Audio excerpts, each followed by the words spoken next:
আসসালামু আলাইকুম। সবাই কেমন আছেন? আলহামদুলিল্লাহ আমিও ভালো আছি। আজকে একটা ছোট একটা বিষয় নিয়ে আসলাম। আমাদের ফাটাকৃষ্ণ ইন্ডিয়াতে আছে গুরু ফাটাকৃষ্ণ এবং বাংলাদেশে মনে করতাম যে না আমাদের ফাটাকৃষ্ণ হয়েছে ওবায়দুল কাদের স্যার। আপনাকে বলতেছি বাংলাদেশে বুঝছিলাম যে না আপনিই ফাটাকৃষ্ণ আছেন আমাদের গরিবদের জন্য। আজকে তো 19 তারিখ, কালকে 20 তারিখ। কি ডিক্লারটা আপনি দিলেন? গরিবদের জন্য এটা ডিক্লার কি হলো? বাংলাদেশে আপনার রিক্সা চালক যারা আমরা ভাইরা আছি, আমিও যেরকমের সারাদিন গাড়ি চালাই, সন্ধ্যার পরে আমার ছুটি। আমি একটি রিক্সা কিনে নিয়েছি, অটো। ওটা সন্ধ্যার পরে চালাই, কেননা গাড়ি চালাইয়া যে বেতন পাই তাতে হয় না। তারপরে মা বাপ ভাই বাচ্চা তাদের নিয়ে চলার জন্য ইনকাম একটু বেশি দরকার।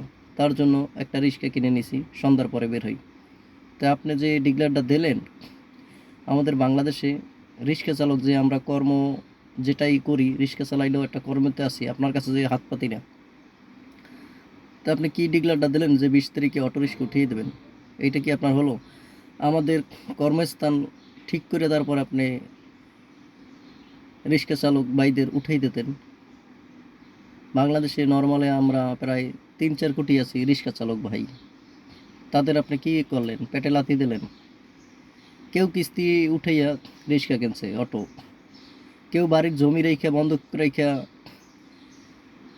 রিক্সা কিনছে, কেউ ধার দেনা করে রিক্সা কিনছে। তাদের এই অবস্থাটা কী হবে? এই অটো কোথায় যাবে? আপনি একটু জানাবেন। গরিবদের জন্য আবার একটা নূতন ডিক্লার দেন, ঠিক আছে? এরকমের অন্যায় আপনি করেন না। আপনি বাংলার ফাটাকৃষ্ণ, গরিবদের ফাটাকৃষ্ণ, কিন্তু আপনি উল্টো ফাটাকৃষ্ণ দেখাই দিলেন। মিঠুন চক্রবর্তী আসলে ইন্ডিয়ায়, আমরা বুঝছিলাম যে আপনি বাংলাদেশের ফাটাকৃষ্ণ। যে কয়দিন বাচ্চা থাকবেন গরিবদের পাশে থাকবেন। আপনার তো আর টাকার দরকার নাই, আপনার তো কোটি কোটি টাকা আল্লাহ পাক দেশে। তবে রিক্সা চালক ভাইদের উপরে এত জুলুম করেন কেন?